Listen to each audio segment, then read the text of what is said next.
And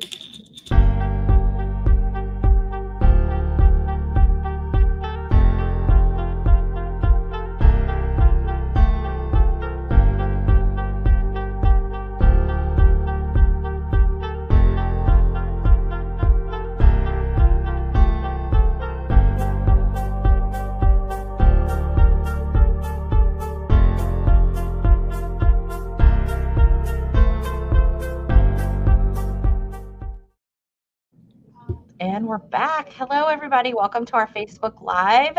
We've got the amazing Mark Frisco interviewing Mr. Nick Lind. I'm so excited, you guys. Mark, take it away, my friend.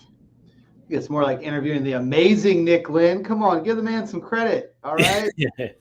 So really excited to have this chat today. For those of you who don't know, Nick is my Dragon winner for the semester. Definitely a top-notch student of mine, just doing an amazing job getting it all done, which is, I think, going to be a big part of our call today. So I kind of want to lead in with, what is the title of our call, right? And the title of our call is, getting it all done and how to power through adversity to achieve your best year ever. So I guess let's start with, what does that mean to you, Nick? Like, what is powering through adversity and having your best year ever? Like, what does that mean to you? And start in the adversity, if you could. Yeah. So I think that if you talk to 100 real estate agents, 99% of them are going to lead with the adversity that they're facing right now. Right. And I think that, when you go back to, you're either going into a storm, in the middle of a storm, or coming out of a storm, as Roy says, that's just a reality. Is there's always some adversity all around us. But this was one of the oddest years I've ever had. Our first quarter, we came out in the red. I think we were $40,000 in the hole after March, and that stunk. Wow. Yep, our business reserves were tapped. I had to make some really hard decisions with a couple of teammates. We had to reposition some people. 2 people chose to leave, so our sales team was decimated right after the first quarter.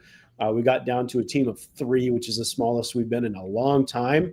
Wow. We decided at that point we were just going to knuckle down and get it done. But also during the year, I know I've shared this with you, and you were great in supporting me. My mom passed away in August, and she fought in the hospital with cancer for probably 45 days.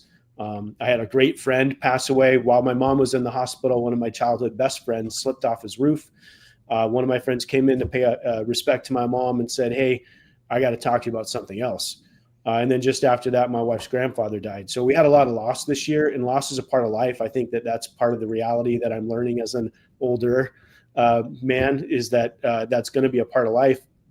But how do you get the things done that you have to get done to stay on track while still, honoring your mom, honoring that you have some hard things going on, but that, you still push through it and do the things that you have to do.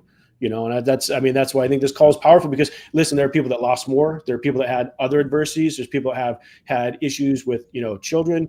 There's people that are going through struggles at work. We're all going through something, but at the end of the day, it's still on us to deliver a win. So that's a lot of adversity, right? So you had a lot of different things that you were struck with.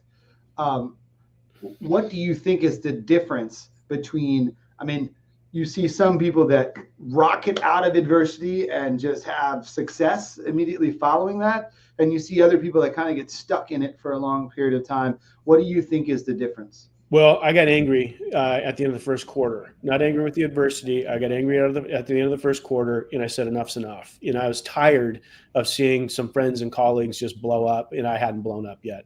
At the end of the day, I said, there's something wrong with what I'm doing, and I'm going to do whatever it takes to blast off. And I thought, here's the clearest thought that I think anybody on this call should take with them. I thought, man, there's a lot of transition with the group, with all the level 3 students. There was some transition at the end of last year. And I thought, man, what an opportunity, because I don't always have an opportunity to be that close to Rick. There's some massive people in the room.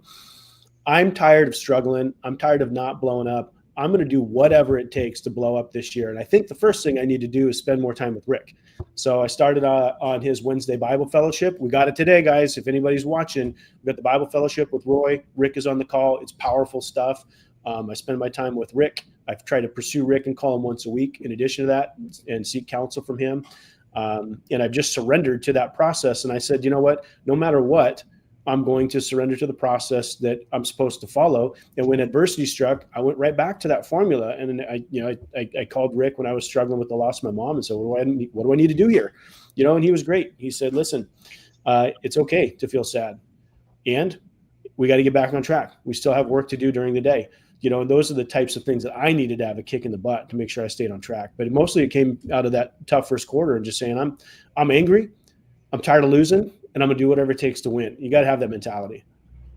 So I think the biggest thing that I heard in there is that, like, you made a decision, right? You decided that whatever it takes, you're going to get it done and you're going to power through and have success. And that's something that I've really tried to press into a lot of my students is that, look, lots of people say, well, what's it going to take for me to blow up? Well, when you decide to blow up, when you decide to do the things that you're supposed to do, when you decide to be intentional about the greatness tracker and the lead tracker and all of the forms that we do, right? Like, because it's one thing just to fill it out. It's another thing to be intentional about it, So, or do you think that there's anything that you honed in on specifically to ensure that you had success?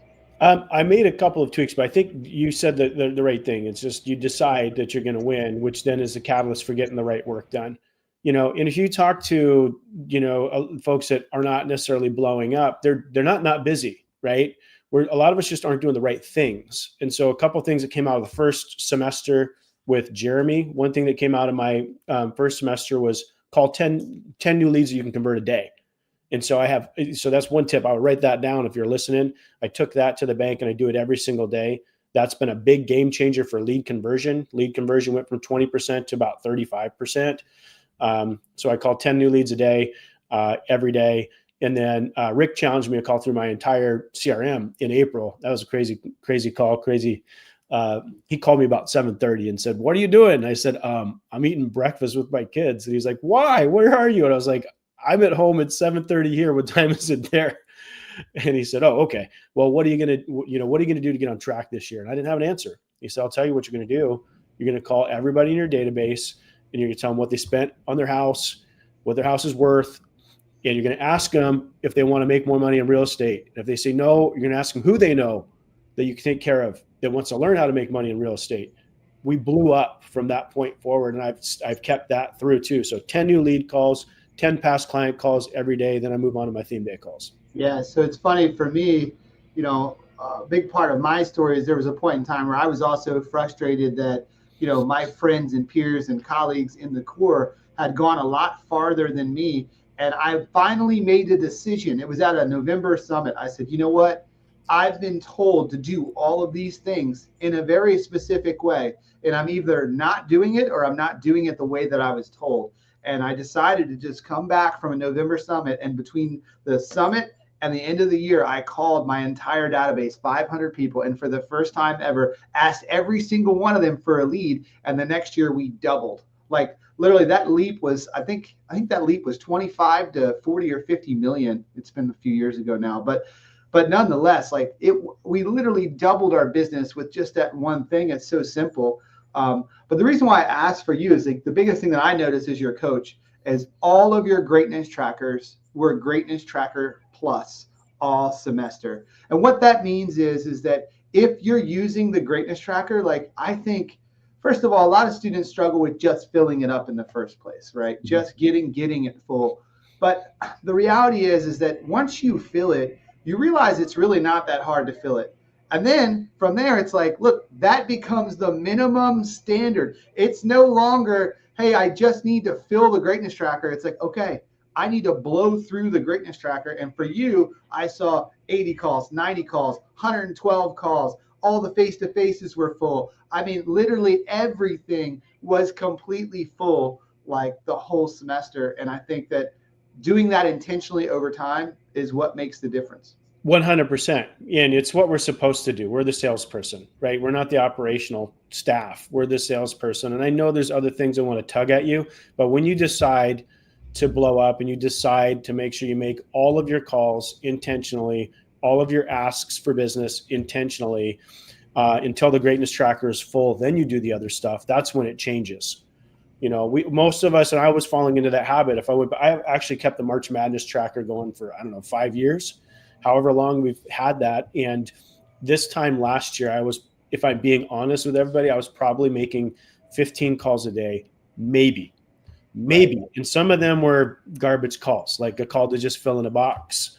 And the big decision was to win and do whatever it takes to make the right calls before I do anything else. And now I've just gotten faster at it. Like I'm at 20 calls today, and it's 10 in the morning here. I got here at 8. I started calling people at 8:15. By 9 o'clock, I had 17 calls, and I made 3 more calls before this because I'm going to get it done. And the beauty is, once you start doing it, it just becomes the norm. Yes. You get used to not wasting time. You get used to just burning the phones the whole time. And literally, it's as simple as that. Like, I think if you just light up the phones and you be very intentional about what you say, the only next question is really, who are you talking to, right? Because I think a lot of times, people's greatest attractors, if you look, it's like the same people every single week. And that tells me, it's like, all right, you're talking to a lot of people, but you're talking to the same people every single week. What about the rest of your database? What about the whale calls? What about the new business people? Are you only making the easy calls, or are you making the hard calls too? Man, those whale calls are the hard calls, aren't they? You know what? I'll tell you what, though. For me, yes. Every time I look at one, I'm like, oh, I'm really going to make this big, scary call. But when I do, somehow it ends up being like the easiest call. Like when they finally answer, they answer the phone. Usually it's like we have some sort of personal connection, and then we just take off from there. So I made a call recently. I'll share this story, but I made a call recently to a whale that I was like, there's no chance I'm ever going to get this whale. They own about $100 million in commercial real estate in our area. And I literally just picked up the phone and made the call because one of my VIPs had given me the contact, which is a great tactic, by the way. Get your VIP to get you the contact of who that person is. And I set a lunch easily. I was like, boom, lunch was set. And the first call that I ever made to this person, sat down. We've got kids the same age. They play similar sports. Man, we hit it off. And he's like, you know what? I'm tired of this other broker I've been working with. I'm ready to work with a new broker. And it was like, how in the world was that easy? But it literally is that easy if you just make the calls consistently. Well, I think we talk about the calls, but also having productive calls. I think that a couple of the tweaks. I mean, we have the theme days, and so we're religious about sticking to the theme days. VIPs, we're all very accountable to VIPs, but we've changed our VIP list. We top graded the VIPs, and we really focused on, like you're saying, with the new whale that you found. We really focused on people that we really want to be in relationship with because it's a big commitment, and so there was some dead weight on that list. And as we've gotten beyond the just kind of like ticking the box names and really intentionally filled it up with people I'm going to resonate with. Like, I love baseball, I love basketball, I've got 4 kids, I hustle. You've got to be moving fast to be in a good relationship with me. I've got to find people who are active and positive. I typically connect a little bit more with men than women, but I have women on my VIP list. A lot of them are business owners because we connect in that space. But if we tick 2 or 3 boxes and we're in alignment, we go. If not, I really was intentional about removing those folks. And the VIP production has really gone up. The current client calls on Tuesdays. We make a big promise to the current clients. So that's a mandatory call, obviously. And then the Wednesday hots, I'm digging further through those lists of leads that are unconverted. Getting through more of them, you mean? I'm calling the 10 most likely to convert, the 10 circled leads that I can get to every day, Monday through Friday. And so on Wednesday, I'm just digging deeper, going back to 6 months old lead trackers. So it's more of like an old and cold than it is a hot, because the hots you're doing on a daily basis. Yes. And so I got one yesterday. It was a listing for February, and it was exactly that tactic where I dug deeper last week. And she said, "You've called me several times. I got a new job. I'm moving. Thanks for calling me. When can you come out?" Awesome. $750,000 listing. It's all in the follow-up. Yeah. Right. Yep. What about Thursday? Any additional tactics that you're using on Thursday? I'm showing a lot more gratitude to our past clients, but I'm also getting a lot more discerning about our past clients. I mean, number one, if you don't have great data, you can't have a great call. So I think that's something I failed at early on in my core journey. So some of our past clients, I don't have their birthday. Some of our past clients, I don't have their purchase price. So we're scrubbing through and improving the data so I can have a better call. But we're paying honor. We're telling them what a win buying a house was, so they feel great about it. We're making sure they know they can count on us for things other than buying or selling a house. Like, I want to be your hub. I had somebody tell me the other day they felt like I was the bat phone. When I need something, I call Nick. I don't know where to go for a financial advisor. I call Nick. I don't know if he has a financial advisor, but he'll know where to go. So you're finding new ways to add value to your past clients. Add value, and then you have the opportunity to serve them again or ask for a referral. Make a deposit, take a withdrawal, right? Yep. No, I love it. And I would say same for my past clients. Like, I've been really intentional about having a conversation around referring, because I noticed, and I think this is across the board, I think a lot of us aren't getting the amount of leads from our past clients that we once were, just because with where the market is. So I've been really intentional about having that conversation with my past clients. So, hey, I'm just curious, like, it doesn't seem like you've had as many opportunities to refer me as you have in the past. Is that true? Yeah, I'm telling you, man, nobody's moving. I don't know anybody around. Like, I would refer you in a heartbeat. I literally just had this conversation yesterday. Yeah. But, and it's a beautiful conversation to have, because then I can be like, look, I know, and I'm going to keep like loving on you and taking care of you anyway. And I'm just here for whatever you need, whenever you need it. And I just want you to know that I appreciate you so much, because I know for a fact that you're always keeping me in mind. And so I'm finding a different way to get in there and continue to plant that seed, because I believe that for those of us that have been continuing to plant seeds with our past clients very deeply, like we have been, I think there's going to be a harvest here soon, like none other before. It's going to be an amazing harvest when it happens. So I agree. And this is what we talked about yesterday in the prep call, right? Is that there are people that would like to refer us that are unable to. And, we need to help them understand who to refer. And that's a conversation we've had lately quite a bit with both VIPs and past clients. Here's how you refer me. I would love to get to know the people in your world that are buying their second or their third home. Well, I don't know anybody that's doing that. Okay, who did you bump into this week that said, I want to move to Arizona because it hasn't stopped raining in 2 months? I'd like to meet that person. So we're really coaching them on who to look for. And if they're on the bus, then we're going to keep them in the system. If they're really like sluggish about that, or they're not picking up the phone and they're not in relationship, that's one tweak that we did make. The ones that are truly not in relationship, or we drop that, like, here's how you can help us after all the help we've provided. If they don't want to help us back, then that's not a productive call. And you've got to trim them down. Yeah, that's how you figure out how to tighten these lists up. So I think we all need to tighten up the list. We all have to be more intentional about the calls. And I think all of you need to remember that it is a decision. It is simple as that. Now, do you just decide one time in an instant, do you decide that you're going to take over the world and do whatever it takes to be awesome? Is it just a one-time decision? The decision was one time. The commitment is every darn day. Daily. The way that the commitment works is that, I'm committed to accountability with you on the call. I'm committed to accountability. And you've been great with accountability. You and Jeremy, the accountability in the program right now is top shelf. And I love it. That's what I signed up for. But then I had to find other ways to find more accountability. So I'll call Rick once a week, and that will make me uncomfortable. And he might tell me to do something I don't want to do. That's why I call him. I'll meet with Roy twice a month. He might tell me something that's uncomfortable that helps me be a better husband or a better man, but I have to do it. So I'm surrounding myself with more accountability, not less. And I kind of figured last year when I really reflected that if I couldn't win with this group, there's no way I was going to win without it. And so it's like, I need more of this. How am I going to find more accountability around the activities that I know I need to do?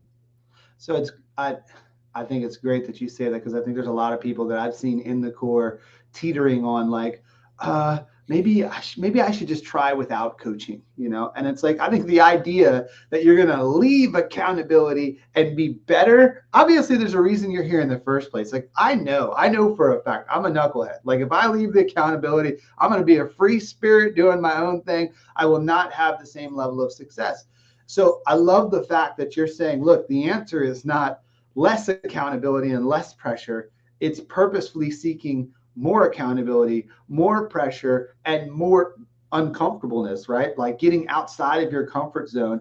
And you are the one that decided to go seek it out. Like, hey, Rick, make me uncomfortable. Roy, make me uncomfortable. Mark, hold me super accountable, because I'm pretty sure you told me a 10 and I gave you a 10, right?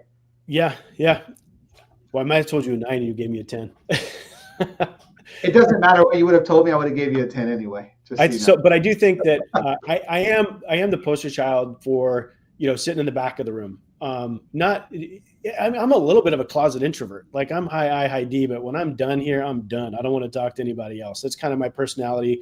As an athlete, I would wait for the coaches to come and tap me on the shoulder and say, good job. I didn't really seek out that, but I really wanted it. I felt validated, but I didn't seek it out. And this was the year I decided that, the people that win go pursue their mentors. And I heard somebody say that, I think at the last November summit. And that's when it's like, Rick's not going to find me and say, hey, you can do better. My coach is not going to find me and say, hey, you can do better. I need to tell them what I want. I need to pursue them and nip at their heels. And you know what? The accountability is uncomfortable when you know you're not doing a good job until you get on track. But when you're on track and you're in rhythm, the accountability switches from feeling uncomfortable to like getting a few good jobs here and there, getting traction, and it's fun. That's validating. So it's only a little window where you're like uncomfortable if you're going to do the work. Then you get beyond that if you've done the work and it feels better. Yeah, I agree with that. Well, good stuff. I think this is a good place to wrap up. And, I'm going to give you a chance to make a little final statement of your own. But I want to say that one thing I've shared with all my students is you head into your next semester, remember that the best words that you can say to your coach are, I would like you to hold me accountable too. And I will tell you now, being on coaching calls, being coached with other coaches side by side, that's the biggest difference between students on a call and coaches on a call being coached by another coach, is that the coaches come to the call and say, hey, I would like you to hold me accountable doing this by this date. And they're very clear, firm, and direct with their coach about, hey, this is what I need to work on, and I need you to make sure I get it done. So I think that when you talk about seeking out accountability, you can do that with your coach as well as you head into next semester. If there's something working for you now and you want to be held accountable to it again with your current coach as you head into next semester, tell your coach, I want to keep working on this. If there's something else that you feel like you're lacking, tell your coach. If there's something that we can do to help you, tell us, and we will push you really, really hard in that category. So Nick, get us out of here, man. Well, I'll just say for students that are watching that haven't quite gotten the traction that they want, I watched one of my best friends in the program blow up, like quadruple his business in his first 2 years. And I plateaued for like 3 or 4 years. We have to remember that we're building a business, and business is built incrementally. You have to go all in with the right action every single day. And there's no guarantee that it pays off really, really fast. But there is a guarantee that if you keep at it and you keep doing the right things day in and day out, and you seek the right counsel day in and day out, that it will work out. And it's taken a long time to get to where I feel like we have the traction that we should have. And I'm grateful that I stuck it out. There's a lot of students that are friends of mine that have wobbled and faltered a little bit with their commitment to the program. And I would say, before you decide whether or not you can take the next step forward, you got to do some introspect and say, have I fully committed? Have I done everything that I can do? And if you've done everything that you can do and it's not working out, well, that's honorable. But if you haven't done the work, then you can't back out. You got to keep going and knuckle down and find some folks who can hold you accountable, because it will work out. Yes. So I'm actually going to close this out with this. So this morning in my daily devotional that I'm reading, the piece of scripture was, let us not become weary in doing good, for at the proper time, we will reap a harvest if we do not give up. So right on time, perfect for the theme of this call. It's simply that. Just keep doing the work over time and being super intentional, and, the harvest will come. Yep. Just keep going. That's right. Well, I don't know how to get us out of here. I don't know. We close us out of here. Is Jennifer going to close us out of here? I think she left. I think we just sign off. Okay, cool. I'm like, I just leave. It's an open podcast now. That was awesome, you guys. Thank you so much. Yeah, that was great. I'm honored to have an opportunity to share a little bit. Thanks, Mark, for moderating. This was awesome. You're welcome, Take care, guys. Merry Christmas. Yeah. All right, guys. Merry Christmas. See ya. Yeah.